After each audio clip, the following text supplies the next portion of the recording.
जालोर से। यहाँ नाम मोटे और दर्शन खोटे ये मुहावरा जालोर बाड़मेर जिले को जोड़ने वाली स्टेट हाईवे 16 के दोनों ओर बनाई पानी निकासी की नालियों को देखकर चरितार्थ हो रही है।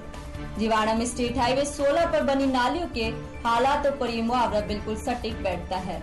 लंबी लंबी नालियां, लेकिन भदाल स्थिति ये साफ जाहिर करती है कि विभाग के अधिकारी लोगों की समस्याओं से कितना मजरूम है। जिले के जिवाड़ा ग्राम पंचायत में बने जालोर सिंदरी स्टेट हाईवे के दोनों साइडों में बनी नालियां पहली बरसात में टूटकर गिरने लगी है।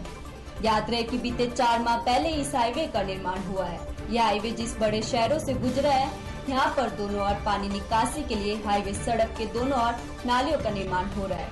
कई शहरों में निर्माण हो रहा है, लेकिन वर्तमान में अधिकांश गांवों और शहरों से गुजर रहे यहाँ अब पहली ही बारिश में करोड़ों रुपए खर्च कर बनाई नालियां टूट चुकी है और बारिश का गंदा पानी दुकानदारों एवं गांव के घरों में घुस रहा है, जिससे आम जन बहुत परेशान दिख रहे हैं।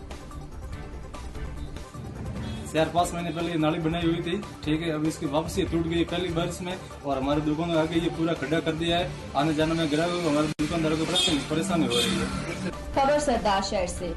यहाँ